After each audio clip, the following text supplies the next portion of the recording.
Gracias. Este es el contenido de la presentación. Vamos a hablar sobre las generalidades de la diabetes. Vamos a contextualizarla. Cuáles son las redes a nivel celular, entre enfermedades y también a nivel social. Van a ver que ustedes que la diabetes, más que una enfermedad puramente de procesos bioquímicos, también es una enfermedad de procesos sociales. El síndrome metabólico, que son el conjunto de enfermedades primas o hermanas de la diabetes. Para entrar de lleno ya a los mecanismos involucrados de la diabetes mellitus, en realidad son 8 los que vamos a desarrollar, los más conocidos y los más importantes. Actualmente en una última revisión he visto que son 11 o 14 mecanismos involucrados, pueden ser muchos más, pero los más importantes son los 8 de los cuales voy a hablar y al final hacer un resumen y conclusiones del tema. ¿De acuerdo? Si hay tiempo para algunas preguntas también vamos a resolverlas. Muy bien, sobre diabetes mellitus vamos a decir lo siguiente.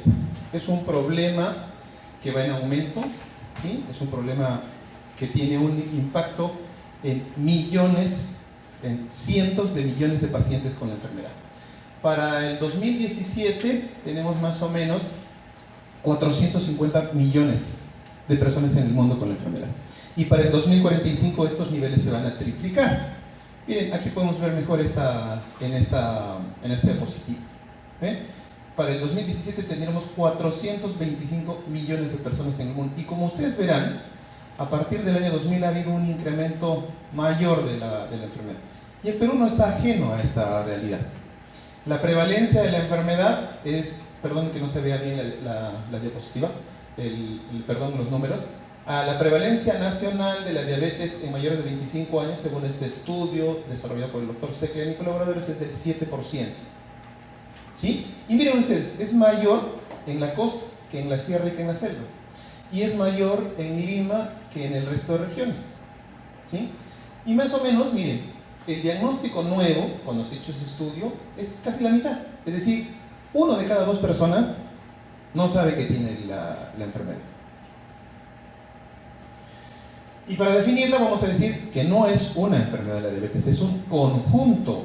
Es un grupo de enfermedades metabólicas que se caracteriza por 3 cosas fundamentalmente. Y aquí ya estamos hablando ya de fisiopatología. Se caracteriza por una alteración en la secreción de la insulina. Absoluta cuando se trata de diabetes tipo 1. La secreción la falta de secreción de insulina en la diabetes tipo 1 es absoluta. Por eso que son insulino dependientes. En la diabetes de tipo 2 y en las otras, esta secreción de insulina es relativa. O puede ser una alteración en la acción de insulina en los sitios donde ésta tiene efecto, fundamentalmente músculo, tejido adiposo, etcétera, etcétera. O puede ser una combinación de ambas, ¿de acuerdo? Y que tiene como resultado un estado de hiperglicemia crónica, es decir, niveles de glicemia elevados en forma permanente. Esta hiperglicemia crónica, en otras palabras, es un estado de glucotoxicidad, ¿no es cierto?, es la que produce el daño en el largo plazo, ¿no es cierto?, de múltiples órganos, fundamentalmente, y los más conocidos, y aquí está la parte clínica de la enfermedad, ¿no es cierto?, retinopatía del diabético, nefropatía del diabético, neuropatía del diabético, enfermedad vascular, infarto miocardio, ACV, alteraciones ateroscleróticas que terminan en insuficiencia vascular, que terminan generalmente en amputaciones en el largo plazo. Y esto es lo que decía yo, tradicionalmente, por este tiempo, miren, una resistencia a la insulina o una disminución del efecto de insulina en los tejidos periféricos aumentada, una disfunción o una disminución de las células beta pancreáticas para producir insulina, ¿no es cierto? Y esto en base de factores genéticos, es decir, por ejemplo, herencia, presencia de algunos genes, como vamos a ver más adelante, factores del medio ambiente, como el factor obesogénico, ¿no?, Kentucky, McDonald's, etcétera, etcétera, los estilos de vida occidentales, sedentarismo, el estrés, etcétera, etcétera, en conjunto con estos elementos van a traducirse y van a llevar al final a la diabetes tipo 2. Digamos, este es el esquema reducido. Y como les decía yo, este estado de hiperglicemia crónica produce consecuencias a nivel macrovascular, fundamentalmente a nivel coronario, del miocardio, del sistema nervioso central y a nivel de la circulación periférica, macrovascular. Y las complicaciones microvasculares, ojos, retinopatía, riñones, nefropatía y neuropatía. Un tip. Se dice que cuando hay daño, ya sea en la retina o a nivel de los riñones, el daño es en espejo. Es decir, hay un aforismo que dije, los ojos son el espejo de los riñones. Es decir, si un oftalmólogo encuentra retinopatía proliferativa, probablemente haya daño renal. Si yo encuentro microalbuminuria o encuentro un estado de azoemia relacionado con el diabetes, probablemente también ya haya daño a nivel oftalmológico y de la misma manera a nivel neurológico. ¿De acuerdo? Entonces, para contextualizarla un poco mejor, vamos a ver que para la clasificación de las del grupo de enfermedades, como hemos mencionado, este grupo de enfermedades la vamos a clasificar en 4 tipos. La gran mayoría, las otras, las que son menos frecuentes, están aquí. La de tipo 1, como decía, de esta no vamos a profundizar mucho, porque, digamos, estamos hablando del menos del 5% de personas con la enfermedad en el mundo. Pero en el Perú, por una extraña razón, esto significa menos del 1%. 1% de los pacientes con diabetes en el Perú tienen diabetes tipo 1. La gran mayoría, más del 95% en el mundo, y en el Perú más del 98-99% diabetes tipo 2. La diabetes gestacional, este es un grupo aparte, pero sus mecanismos fisiopatológicos son muy similares al de la diabetes tipo 2. Pero se le trata aparte porque sus niveles de valoración, de diagnóstico y de manejo, tienen algunas características particulares. Lo voy a tratar también adelante. Y en los otros están pues las alteraciones debidas, por ejemplo, al consumo de fármacos, corticoides, alteraciones genéticas en la producción de la insulina o en sus niveles de acción. Por lo tanto, hay que resaltar que las clasificaciones que todavía escucho por ahí, dice, doctor, ¿es diabetes insulino dependiente o no es insulino dependiente? No, esta clasificación ya no existe. Y tampoco se hace la clasificación porque es diabetes juvenil o es la diabetes del adulto, ¿no? Estos son clasificaciones prehistóricas, ¿ok? Como decía, la diabetes tipo 1, aquí el mecanismo es ausencia absoluta de secreción de la insulina en el páncreas. Y la mayoría de los casos están relacionadas con mecanismos de inmunidad, puede ser autoinmunidad o inmunidad adquirida. Por ejemplo, hace poquito leía yo un estudio en el que se ha podido demostrar que la incidencia y la prevalencia de diabetes tipo 1 está bajando en los lugares donde se ha empezado a vacunar contra el virus que produce diarrea en niños, ¿se llama? Rotavirus, perdón por el lapsus. ¿Sí? Hay una disminución de la incidencia de diabetes tipo 1, entonces ya anteriormente se la había relacionado, ¿no es cierto?, con la presencia de ciertos virus con la patogenia de la diabetes de tipo 1. Y en la que no se encuentran los anticuerpos o no se puede demostrar este mecanismo inmunomediado, está la clasificación idiopática. La diabetes tipo 2, como decía yo, más del 95% de los casos, sobre esta es que vamos a desarrollar en profundidad los mecanismos fisiopatológicos. La diabetes gestacional se debe porque en el embarazo hay un incremento de las necesidades de insulina, fundamentalmente, y es por eso que actualmente se hace screening en todas las pacientes que están gestando.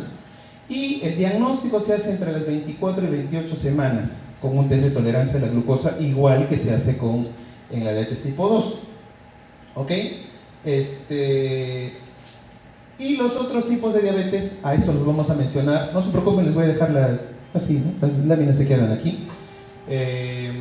Los otros tipos de diabetes.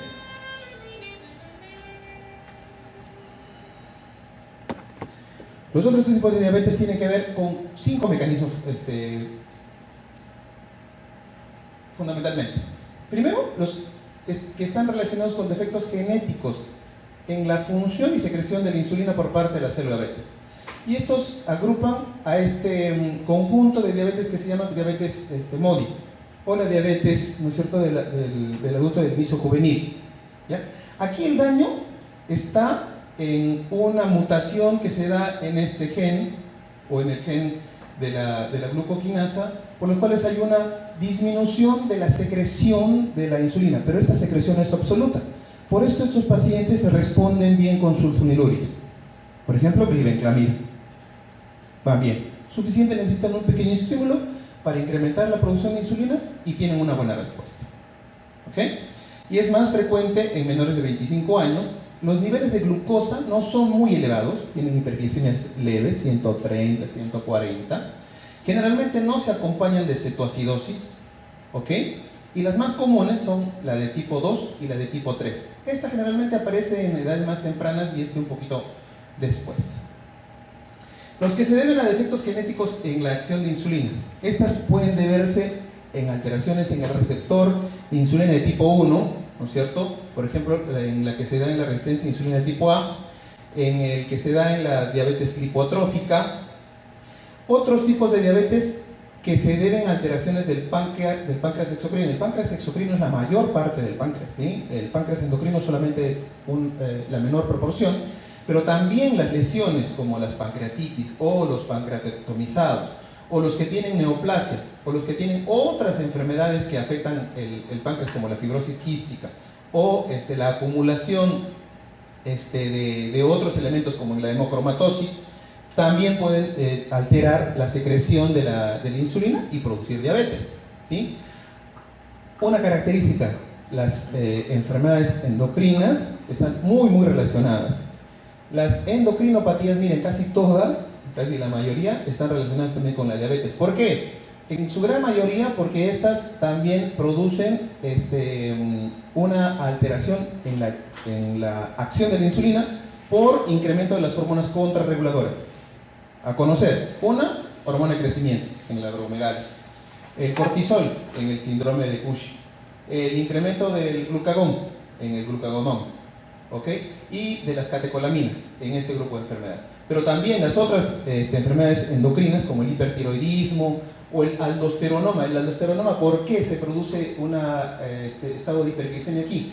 En el aldosteronoma, por acción de la aldosterona, hay una disminución en la cantidad de potasio. Y ustedes entenderán que el potasio es fundamental para despolarizar, ¿no es cierto?, la membrana, y para que entre el calcio, y producto de este calcio incrementado dentro de las células beta se produzca insulina. Al haber una disminución del potasio, pues hay una disminución de la secreción de la insulina. Esto lo vamos a ver más adelante, pero ya se los voy comentando, ¿ok? ¿No recuerden? Y la vedette. El medicamento utilizado por casi todas las especialidades tiene un efecto hiperglicémico, los glucocorticoides. Existe diabetes, por ejemplo, pacientes con artritis reumatoide, lupus, que utilizan corticoides por largo tiempo, diabetes. Y otros tipos de enfermedades, estas ya son, aquí quiero que también lo tengan en cuenta. Síndrome de Down, mayor prevalencia de diabetes, hipotiroidismo y otras enfermedades endocrinas, ¿sí? A tener en cuenta porque no es infrecuente Muy bien, la primera parte para contextualizar. Miren esto, también salió no hace mucho, que esto que decían respecto a la edad o a la presencia de síndrome metabólico y otras características no es excluyente para la diabetes tipo 2 y para la diabetes tipo 1. Antes era casi radical, ¿no? Decían, ¿es diabetes tipo 1 o es diabetes tipo 2? Miren, en la diabetes tipo 2, naturalmente, si tenemos una persona de mayor edad, 40, 50 años, es más probable que se trate de diabetes tipo 2, pero no excluye que se pueda también tratar de una diabetes autoinmune, como es la diabetes tipo 1, ¿de acuerdo? Mayor edad, pensamos en diabetes tipo 2. Ausencia de obesidad, paciente normosómico, IMC 19, 20, generalmente pensamos en diabetes tipo 1, ¿sí? Si se acompaña de los otros elementos del síndrome metabólico, tengo una persona con hipertensión, dislipidemia, hiperuricemia, etc., más relacionado con la diabetes tipo 2. Presencia de autoinmunidad, generalmente con la diabetes tipo 1. La presencia de los anticuerpos, por ejemplo los antiinsulina, más relacionado con la diabetes de tipo 1. Con presencia o no del péptido C. Recuerden que el péptido C es el equivalente o es la parte que se escinde cuando se secreta la insulina, ¿no? Se secreta la insulina y el péptido C es el equivalente. Es decir, si yo puedo dosar péptido C en cantidades detectables, pienso en diabetes tipo 2. Si no tengo péptido C, pues más pienso en diabetes de tipo 1. Okay. Si este paciente requiere desde el inicio insulina, pues diabetes de tipo 1. Pero recuerden, esto no es excluyente. Y existe, como ustedes pueden ver aquí, entre la diabetes tipo 2 y la de tipo 1, una que se llama la diabetes tipo LADA o diabetes 1.5. Es una diabetes que no aparece en edades tempranas, sino aparece en personas de mediana edad. Generalmente no tienen obesidad o sobrepeso o los elementos del síndrome metabólico. Sí tienen presencia de autoanticuerpos contra la insulina o contra los islotes pancreáticos. Y en el mediano plazo, ¿sí?, muy cortito tiempo, van a requerir tratamiento de insulina. Es la diabetes autoinmune del adulto, o también conocida como diabetes 1.5. ¿Ven? Para que vean que esto no es excluyente ni de uno ni de otro tipo. Para cerrar la idea, miren, esta es una niña de 11 años y tiene una mamá de 34 años. ¿Qué tipo de diabetes tiene esta niña? Bueno, ahí está la respuesta.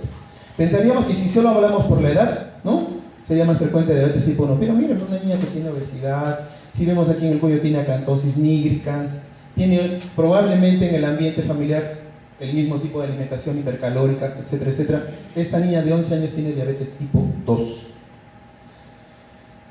Muy bien, y para contextualizarla mucho mejor ya, los factores genéticos y los medioambientales, pero no solamente los ambientales externos, sino también los internos, como vamos a ver más adelante, la ingesta hipercalórica, la obesidad y el sedentarismo en conjunto favorecen la presencia de la diabetes tipo 2. Pero la diabetes tipo 2 per se no es la que causa los problemas, sino que la diabetes tipo 2 está relacionada con enfermedad cardiovascular. Y esta es la que determina la mortalidad de este tipo de pacientes. Entonces, como habíamos comentado, el medio ambiente externo e interno de dieta hipercalórica, una cosa, que este ambiente alterado, diabetogénico, no empieza ni cuando solamente cuando nacemos, sino, mire, ya viene en intraútero. Por eso que los niños macrosómicos o con bajo peso tienen un riesgo incrementado. ¿Ok? Ahora, los factores los químicos ambientales contaminantes, el bisfenol, etcétera, también ya están relacionados con la enfermedad. Y esto es probablemente uno de los elementos que en los próximos años va a dar mucho que hablar, el microbioma. Se dice que el microbioma intestinal tiene 100 veces mayor información genética que todas las células de nuestro organismo, y estas actualmente se están demostrando que tienen un papel importante en la regulación de nuestro sistema metabólico. ¿De qué manera? Esta alteración de las bacterias, de los bacteroidetes, de los firmicutes, una disregulación de este microbioma también está relacionado con la diabetes y con la obesidad. Lo que yo les comentaba, ¿no? Las relaciones que existen a nivel bioquímico, molecular, por esta señalización de proteínas o de enzimas o de producción genética intracelular, ¿no es cierto?, entre las enfermedades está demostrada. O sea, por ejemplo, entre los elementos del síndrome metabólico, obesidad, hiperlipidemia, hipertensión, tienen mecanismos más o menos similares. ¿Ok? Y este grupo de enfermedades también está relacionado por mecanismos fisiopatológicos comunes. Pero no solamente está a este nivel, sino también las relaciones están por la interacción que existe de estos elementos, por ejemplo, el ambiente obesogénico o diabetogénico dentro de la familia. Si la mamá cocina todos los días, todos los días en la mañana prepara un jugo de frutas y le pone azúcar y le pone miel y le pone algarrobina y prepara un almuerzo con arroz y le pone papas y encima la bebida que van a tomar es una bebida azucarada, y eso es lo que va a aprender, y ese es el alimento que todos van a tener en la familia. ¿No creen que varios van a tener un mismo problema? ¿Cierto? Entonces, se ha demostrado actualmente, no está aquí, se ha demostrado actualmente que si tú compartes esas prácticas, tienes pues mayor riesgo de adquirir la enfermedad, ¿sí? A nivel familiar, y no solamente a nivel familiar, sino también amical. Dime con quién andas y te diré qué enfermedad metabólica vas a desarrollar en el futuro. El síndrome metabólico. Entonces, estos elementos decía, son las hermanas o las primas de la diabetes: dislipidemia, obesidad abdominal, hipertensión e hipertrigliceridemia. ¿Sí? Al final, ¿en qué se van a traducir? En un incremento del riesgo cardiometabólico: ACV, infarto de miocardio, insuficiencia arterial, etcétera, etcétera. ¿Y cuáles ahora sí son los mecanismos, para entrar ya en el punto de los mecanismos fisiopatológicos, que es lo que ustedes están esperando? Lo anterior era a manera de introducción. Este italiano, Ralph Di Fronzo, en el año 2009 estableció este modelo que se le conoce como el octeto ominoso. Miren qué tal nombre, ¿no? El octeto ominoso, que son los mecanismos relacionados con la hiperglicemia. Recuerdo que yo les había hablado ya al inicio de que habían dos fundamentalmente, ¿no? Los más conocidos al inicio: la disminución de la secreción de la insulina, que era en la diabetes tipo 2 relativa y en la diabetes tipo 1 absoluta, y una disminución de la acción de la glucosa a nivel de los tejidos, fundamentalmente músculo y tejido adiposo. Pero hay otros 6 más, se los voy a mencionar ahora para desarrollarlo después. Un incremento de la lipólisis, un aumento en la reabsorción de la glucosa, un incremento de la producción hepática de glucosa, una disfunción de los neurotransmisores, sobre todo disminución de la producción de dopamina, y una alteración del efecto incretina. Vamos a ver a continuación de qué se trata esto. Muy bien, hasta antes de que Di Fronzo señale ese modelo, los mecanismos más comunes relacionados con la hiperglicemia eran, como yo les decía, ¿no es cierto?, una disminución de la captación de la glucosa a nivel de tejido periférico, sobre todo en músculos, y una alteración de la secreción de la insulina, junto con la producción hepática de glucosa aumentada. ¿Por qué mecanismos? Se los voy a mencionar. A nivel del hígado, ¿no es cierto?, por este exceso de alimentos hipercalóricos, hiperglúcidos, es decir, altos en azúcar, o hipergrasos, altos en ácidos grasos libres. Estos ácidos estos ácidos grasos, sobre todo el diacilglicerol, producen una alteración en los receptores de la insulina de tipo 1. Entonces, disminuyen el efecto de la insulina a nivel del hígado. ¿Con esto qué se produce? Pues se produce una disregulación en la formación de glucógeno a nivel hepático, mayor disponibilidad de glucosa a nivel periférico, ¿sí? Este diacilglicerol y las ceraminas alteran todos estos mecanismos, con lo cual existe una producción hepática de glucosa aumentada. ¿Qué es lo que nos permite ya esto, para términos prácticos, corregir esta disfunción? Metformina. Metformina impide que haya una producción hepática de glucosa aumentada. En el hígado, esto como se ha logrado demostrar que la producción de glucosa en el hígado en los diabéticos está aumentada, ¿no es cierto? Miren, estos son pacientes sanos, que no tienen alteraciones de la glucosa, y estos son pacientes con diabetes. Miren, los niveles de glucosa hepática son casi el doble, ¿sí? Son casi el doble. A nivel del músculo, ¿qué es lo que se produce? Normalmente la insulina, a través de sus receptores, activa mecanismos intracelulares dependientes de la proteínasa C, y lo que va a permitir al final, a través del fosfoinositol 3, ¿no es cierto?, lo que va a permitir es que un transportador de glucosa tipo 4 se abra y permita el ingreso de la célula a nivel de los músculos.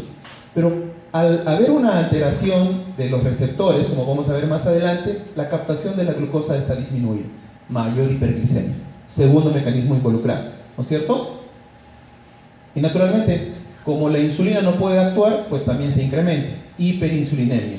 Traducción clínica de la hiperinsulinemia: acantosis nigricans.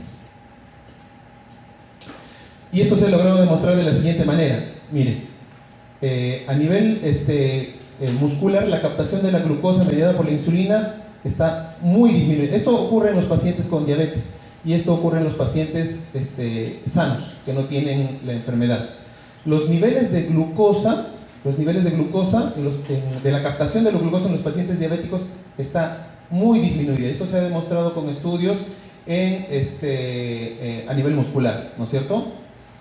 Y lo que yo les comentaba hace un rato sobre los sistemas de transducción de la insulina. ¿Cómo actúa normalmente la insulina? La insulina actúa a través de su receptor, ¿no es cierto?, que está en la membrana plasmática, Y este receptor lo que va a activar es una serie de elementos intracelulares y finalmente que van a activar al fosfoinositol. Y este fosfoinositol 3 va a permitir la síntesis de proteínas, síntesis de lípidos, síntesis de glicógeno, por ejemplo, en el hígado, va a permitir la activación de este transportador de glucosa tipo 4, va a permitir que la glucosa ingrese, glucosa normal en sangre, euglicemia. Pero cuando existe una alteración por la gluco y la lipotoxicidad, no se va a activar esta vía, se va a activar una vía alterna, ¿no es cierto?, dependiente de la MAP quinasa, y esta MAP quinasa se ha demostrado que tiene efectos inflamatorios y ateroscleróticos. Entonces, por eso es que el paciente diabético, ya que no puede activar esta vía, en el paciente diabético no se activa esta vía, sino la otra, existe aterosclerosis, existe insuficiencia arterial, existe mayor riesgo de infarto, mayor riesgo de ACV. Y la historia natural de la diabetes no empieza cuando la glucosa en sangre es más de 100, que es el nivel de normalidad. ¿Sí? Miren ustedes, esta línea en amarillo es la glucosa en ayunas, la línea en naranja es la glucosa postprandial, ¿no es cierto?, la que se puede medir después de los alimentos. Miren ustedes que lo primero que aparece en una persona con diabetes es la resistencia a la insulina, es decir, hay una sobreexigencia del páncreas debido a esa dieta hipercalórica y a todo el ambiente diabetogénico que hemos mencionado hace un momento, ¿no es cierto?, para que el páncreas se hiperplasie y empieza a producir mayor insulina para vencer esta resistencia a la insulina. Por lo tanto, miren, los niveles de glucosa, a pesar de que hay resistencia a la insulina, los niveles de glucosa todavía son normales, entre comillas. Traducción clínica: paciente con obesidad, perímetro abdominal de 140, pesa 120 kilos, ¿no es cierto?, tiene acantosis nigricans acrocordones, es hipertensa, tiene niveles de colesterol elevados, pero le mide su glucosa y está en 98. Técnicamente no es diabético, pero ya tiene todo el mecanismo fisiopatológico previo. ¿Qué le falta? Le falta tiempo para que le diagnostiquen la enfermedad. Entonces, para que ustedes se den cuenta que cuando yo empiezo a tener glucosas en ayuno alteradas, el mecanismo se ha activado por lo menos 5 a 10 años antes. ¿Sí? Por eso si tienen familiares, amigos o ustedes mismos y se encuentran con una glucosa que está normal, pues no se alegren, ¿no? Hay que entender esto en su real contexto. ¿Ok? Entonces yo les decía, cuando la glucosa empieza a alterarse, es decir, glucosa 105, 106, intolerancia a la glucosa, ¿no es cierto?, las complicaciones macrovasculares ya empiezan a insinuarse, pero las alteraciones microvasculares ya están establecidas. Es por eso que un paciente que tiene glucosa 99, tiene glucosa 100, ya puede tener manifestaciones clínicas propias de daño microvascular. Por ejemplo, tiene parestesias, quemazón en los pies, puede tener microalbuminuria, o ya puede tener una retinopatía proliferativa leve, sin que todavía sea diabético. ¿Ok? Y al final, este es un seguimiento que se han hecho a 20 años en un estudio chino, que se han hecho en pacientes con prediabetes, o sea, los que tenían intolerancia a la glucosa, glucosa 106, 107, 108. No es diabético, señor, usted es prediabético. Se van contentos a su casa y siguen teniendo el mismo estilo de vida. Pero miren, al no modificar estos estilos de vida, el 93% de estos pacientes terminan siendo diabéticos. Bueno, para profundizar sobre cómo se produce el daño en la célula beta. Primero hay una cosa que es inexorable, ¿no? Es la edad. Todos envejecemos, ¿sí? Ustedes todavía tienen unas células beta que están potentes. Yo ya la debo tener en un 70% más o menos, ¿no? La edad, de eso nadie escapa. Pero hay factores genéticos, como por ejemplo la presencia de este gen, el TCF. Y se ha demostrado que en estos grupos, en estos estudios, las personas que tienen la presencia de estos genes, ¿no es cierto?, tienen un riesgo de casi el 60% más de desarrollar la enfermedad en el largo plazo. Y no son los únicos genes, existen otros más. Por ejemplo, alteración en los genes de los receptores de insulina de tipo 1 y de tipo 2, en los sistemas PIPAR gamma o PIPAR alfa, ¿sí?, para mencionarles. Existen otras cosas más aparte de la edad y de la presencia de estos genes, que es la resistencia a la insulina. No solamente se da a nivel muscular, ni tampoco solamente a nivel del tejido adiposo, sino también la resistencia a insulina se da en la propia célula beta. Es decir, la insulina tampoco tiene el efecto que se esperaba a nivel de la propia célula beta para iniciar la producción y la secreción de la insulina. De la misma manera, la lipotoxicidad por el mecanismo de los ácidos grasos libres y de acilglicerol que les había comentado, también tiene efecto a nivel de la célula beta. ¿Y cómo se ha demostrado esto último? Se ha demostrado haciendo en estudios de laboratorio, se hace se administra en infusión ácidos grasos libres, ¿no es cierto? Y lo que se ha visto es que normalmente la insulina tiene dos fases de secreción. Una secreción rápida, ¿no es cierto? Miren este pico. Después hay una fase de secreción lenta. ¿Ok? En las personas que tienen un exceso de ácidos grasos, miren, se elimina la primera fase de la secreción de la insulina. Y no así la segunda. Pero ya hay una disminución de la secreción de insulina en presencia de lipotoxicidad. ¿Ok? Entonces, edad, factores genéticos, resistencia a la insulina dentro de la célula beta, lipo y glucotoxicidad y el efecto incretina que les voy a comentar más tarde, dañan la célula beta y eso es lo que produce pues a la larga una alteración crónica y afectación de esta célula para producir insulina y tener la enfermedad. Miren, ¿y cómo se ha logrado demostrar esto? Miren, en los pacientes que tienen diabetes, la masa de células beta es muchísimo menor que en las que no la tienen y es intermedia en los que tienen intolerancia a la glucosa o entre comillas prediabetes, ¿no? Muy bien, entonces hemos comentado fallo de la célula beta, alteración de la captación de la glucosa a nivel periférico y alterado y producción de la glucosa hepática aumentada, ¿no es cierto? Era el triunvirato clásico según Di Fronzo. A esto se ha sumado la lipotoxicidad que también ya hemos comentado y cómo se ha logrado demostrar. Entonces ya serían 4 elementos y este cuarteto se le conoció como el cuarteto disarmónico. Este cuarteto disarmónico es el efecto que tiene esta lipotoxicidad es sobre todo a nivel molecular en la alteración de la fosforilación que existe de los diferentes receptores, de los receptores de insulina, del fosfoinositoto quinasa, etcétera, etcétera. Hay una disminución de esta fosforilación y por lo tanto una disminución en la traducción de señales para la producción de la insulina. Entonces, a este cuarteto ominoso se va a sumar este efecto incretina y este es un efecto muy interesante porque en este efecto es donde se está desarrollando los mecanismos, los medicamentos modernos para el tratamiento de la diabetes. Son los análogos del GLP-1 que les voy a comentar adelante. ¿Pero en qué consiste este efecto incretina?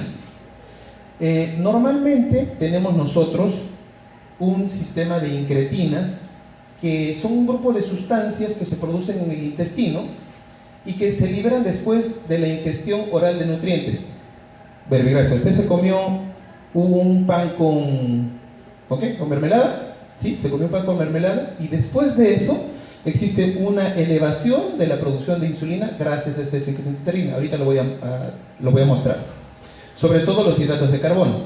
Y estos son unos secretagogos de insulina muy poderosos. Se cree que la mayor parte de la secreción de insulina se debe a la acción de estas incretinas. ¿Ok? Ahora lo vamos a ver por qué. ¿Y cuáles son las incretinas más conocidas? Son estas dos. El GLP-1 o el péptido similar al glucagón, ¿sí? Este va a estimular la secreción de insulina, pero es dependiente de glucosa. Miren, interesante esta información. Como es dependiente de glucosa, y los análogos también tienen el mismo efecto solamente cuando la glucosa está alta. Por lo tanto, no producen hipoglicemia. Medicamentos extraordinarios, ¿sí? Entonces, actúa suprimiendo la producción hepática de glucosa, pero esto además se ha demostrado que permite una mayor supervivencia de las células beta. Esto todavía no se había demostrado con otro grupo de medicamentos. Y el otro, que es también conocido, pero que todavía no tiene traducción a nivel farmacológico, es el GIP. Entonces, lamentablemente, estos incretinas, este péptido similar al glucagón tiene una vida media muy cortita, máximo 2 minutos, porque existe una enzima una enzima chinchosa, una enzima que no le permite actuar, se llama el DPP4, ¿no? Que la elimina muy rápidamente. Entonces, aquí también se está desarrollando otro grupo de fármacos, que son los inhibidores de los DPP4. Es decir, inhibo al inhibidor, por lo tanto, permito que haya mayor GLP-1 durante mayor tiempo y, por lo tanto, una disminución de la glicemia. Mira, así se demostró el efecto de estas incretinas en los pacientes con diabetes tipo 2. Normalmente, esto es lo que ocurre en una persona normal. Miren, tras la ingestión de carbohidratos, miren cómo se incrementa la producción de la insulina hasta este nivel, ¿sí? Y por lo tanto los niveles de glucosa son normales, o sea, son similares, ¿no? Son iguales. Pero ¿qué pasa en un paciente con diabetes? No se produce este efecto incretino, no se produce el GLP-1, ¿sí? Tras la ingesta de los hidratos de carbono. Y miren los niveles de glucosa cómo se incrementan, ¿ok? Entonces, estas incretinas no solamente se ha demostrado que tienen efectos en disminuir los niveles de glicemia, sino que permiten una mayor sobrevida de las células beta, por lo que permiten una mayor secreción de insulina por más tiempo. Segundo, también a nivel hepático disminuyen esa producción de glucosa que estaba alterada, como lo habíamos visto al inicio. ¿Ok? Además, se ha demostrado que tienen un efecto a nivel cerebral. Aumentan la sensación de saciedad, por lo que estos análogos que se han descubierto ahora también se utilizan en el tratamiento de la obesidad. Disminuyen el vaciado gástrico, con lo que dan mayor sensación de llenura, también tratamiento para la obesidad. Y últimamente se ha demostrado que tiene una función cardioprotectora. O sea, como les decía hace un momento, este grupo de fármacos son de los medicamentos modernos que están teniendo mayor desarrollo y mayor impacto, ya no solamente por los endocrinólogos, sino también por los cardiólogos y por los obesólogos en el tratamiento de la obesidad.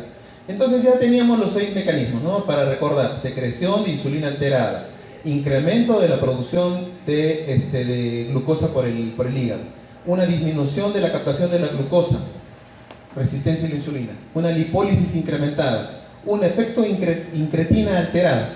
Y aquí vamos a agregarle el efecto de la célula alfa. Bueno, si la célula beta estaba involucrada, le faltaba la célula alfa. ¿Y esta cómo actúa? Incrementando la producción de glucagón. Normalmente lo que ocurre es que cuando nosotros tenemos niveles de glucosa alterada, la célula beta produce insulina. Esta insulina permite que la glucosa entre al músculo, al tejido adiposo, etcétera, etcétera, donde se le necesite. Cuando tenemos niveles muy bajos de glucosa, la célula alfa produce glucagón, y este glucagón permite la liberación de la glucosa que estaba dentro del hígado, y se normalizan los niveles de glicemia. Pero esto se ha visto alterado. Miren, ¿de qué manera? En los pacientes que tienen diabetes mellitus, al mismo tiempo que hay una producción basal de glucosa por el hígado, al mismo tiempo los niveles de glucosa se han elevado en sangre igualito. En los controles está en este nivel, ¿no? Está al mismo nivel. En los pacientes diabéticos, miren, mayor glucagón, mayor nivel de producción de glucosa a nivel hepático. Entonces, a este mecanismo de producción incrementada del glucagón se suma uno más, y con esto ya tenemos al septetosepticida, bonitos nombres que le dio Di Fronzo, ¿no? A una alteración de la reabsorción de la glucosa a nivel de los riñones. Normalmente lo que ocurre en homeostasis es que la glucosa que está en sangre se filtra totalmente, pero se reabsorbe en su totalidad a nivel de los riñones. Voy a ver en esta diapositiva mucho mejor. Teniendo un balance neto de 0 gramos día. Normalmente hay una ingesta de 250 gramos, ¿no? En la dieta de 180, y de producción de glucosa a nivel, a partir del glucógeno, de 70 gramos más o menos, ¿sí? Con lo cual, tenemos con lo que estos niveles de glucosa pasan por los riñones, se filtran, pero se reabsorben en su totalidad. Y esto se da gracias a unos transportadores que se llaman transportadores de glucosa de tipo 2 y de tipo 1, SGLT2 y SGLT1, a nivel del túbulo contorneado proximal. Y después de una reabsorción completa, en orina tenemos glucosa C, ¿no es cierto? Un examen de orina normal dice glucosa negativo, ¿cierto? ¿Qué pasa? Y esto es en forma esquemática lo que ocurre, miren. Esta carga de glucosa de 180, lo voy a poner para que se vea mejor.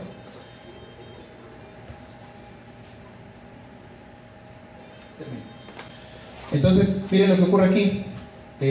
La glucosa, que son estos elementos de aquí, pasan por los túbulos contorneados y en un 100% se reabsorben en este nivel. Por lo tanto, glucosa cero en orina, ¿no es cierto? En un paciente diabético hay una alteración en la reabsorción de estos niveles, y esto se ha logrado demostrar de la siguiente manera. Hay una mayor expresión de estos transportadores. Por lo tanto, la reabsorción es muchísimo mayor. Se ha logrado demostrar por la presencia del ARN mensajero de los transportadores de glucosa que se hayan incrementados en los pacientes con diabetes. Miren, los pacientes con diabéticos tienen una mayor expresión de estos receptores, con lo que ya no hay ese umbral normal que existe fisiológico de a más de 180 miligramos de glucosa en sangre, se elimina por la orina, ¿cierto? Es lo que hemos aprendido en fisiología. En los diabéticos esto está más elevado. O sea, se requiere para que en sangre esté presente 240, 260, y es por eso que no los detectamos recién cuando estos pacientes tienen glucosas de más de 280 o 300, ¿ok? Y también existe un grupo de fármacos que permiten un efecto importante a este nivel, unos inhibidores de estos transportadores, con lo cual permiten que la hiperglicemia, el exceso de glucosa, se pueda eliminar por la orina. Muy bien, con esto hemos completado el octeto ominoso, que son los mecanismos que yo les había comentado son los más importantes. Pero existen algunos otros más, como por ejemplo una disminución de la producción de dopamina y del incremento del tono simpático mimético a nivel del sistema nervioso central, con lo cual se perpetúan los estados de hiperinsulinemia y de hiperglicemia con los elementos anteriormente mencionados. En conclusión, y luego les voy a presentar unas diapositivas donde podemos resumir toda la clase en 2 láminas, es que existen diversos mecanismos y sistemas involucrados en la fisiopatología de la diabetes tipo 2.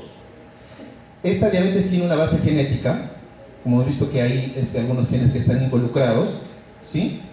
Donde los mecanismos más importantes son las que incluyen el daño de la célula beta en el páncreas, la lipólisis incrementada, una disminución de la acción de la insulina a nivel del músculo, una disminución del efecto incretina fisiológico, una alteración en la reabsorción de la glucosa a nivel de los riñones y un incremento del tono simpático mimético a nivel cerebral.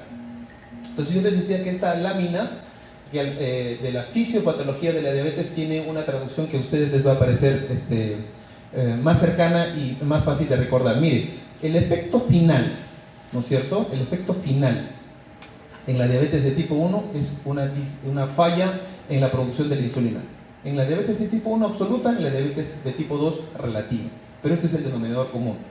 Y los otros mecanismos involucrados son los que hemos mencionado, ¿no? Efecto del efecto incretina, alteración de la producción del glucagón, ¿dónde está el 4?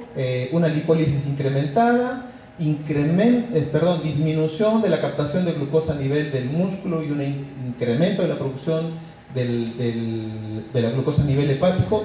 Todo esto se conoce como resistencia a la insulina, ¿ok?